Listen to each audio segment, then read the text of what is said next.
On est au téléphone également, on va en parler 2-3 minutes avec le président de la Chambre de commerce franco-britannique, Thierry Drion, qui est avec nous. Bonjour Monsieur Drion.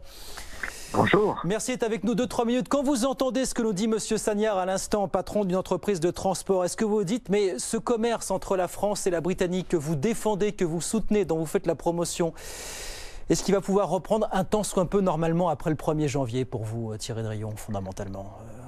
Écoutez, d'abord, on va voir ce qu'il va sortir, si on va voir de la fumée blanche ou de la fumée, de la fumée sombre. Mais je pense qu'aujourd'hui, la situation actuelle, le transporteur que vous avez interviewé, finalement, il a une triple peine. Il a d'un côté le phénomène du Brexit avec l'incertitude. Ouais. La deuxième chose, c'est que vous avez une augmentation du trafic annuel à cette période de Noël. Et notamment, toutes les entreprises britanniques ont anticipé et ont fait gonfler des stocks de manière très importante. Et puis viennent de se rajouter il y a 24 heures cette décision liée à ce principe de précaution avec la crise sanitaire. Donc finalement, c'est un triple effet qui aujourd'hui génère cette situation qui ne doit pas durer, qui ne peut pas durer, et pour lequel il est très important que ces flux économiques reprennent le plus rapidement possible, dès lors qu'on aura trouvé, j'espère, les bonnes solutions et une sortie par le haut. Bon, vous croyez encore à un accord sur le Brexit qui est un petit peu relégué au second plan forcément aujourd'hui au vu de l'actualité, mais est-ce que vous croyez toujours à un accord? On a l'impression que les positions sont toujours aussi fixes, hein, monsieur Drion, aujourd'hui quand même. Hein.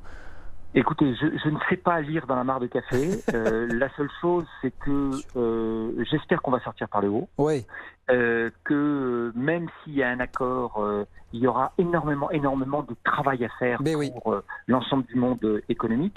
Et la dernière chose, c'est que aujourd'hui, il semblerait qu'il y ait un certain nombre de points d'avancée. Il reste encore ce sujet qui est un peu une bombe politique, qui est le sujet de la pêche. Oui. Mais j'ai envie de dire, il faut que cela cesse pour les entreprises.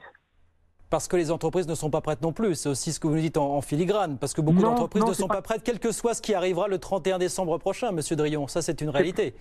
Non, je ne peux pas vous laisser dire que les entreprises ne sont pas prêtes. Je pense que les entreprises sont prêtes et heureusement, ça fait 4 ans qu'elles se préparent. Simplement, à un moment donné, il faut savoir si on prend tout simplement un rond-point, on le prend à droite ou on le prend à gauche. Oui. D'accord ?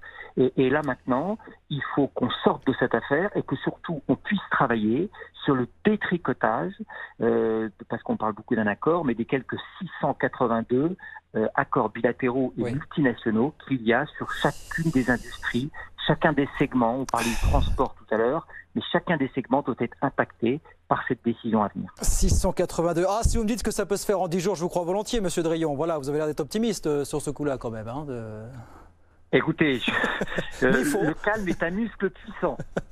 Ce sera le mot de la fin. Bon, ça sera, espérons-le, de bons présages. Merci beaucoup Thierry Drion. Merci d'avoir été avec nous, président de la Chambre de commerce franco-britannique avec nous sur BFM Business.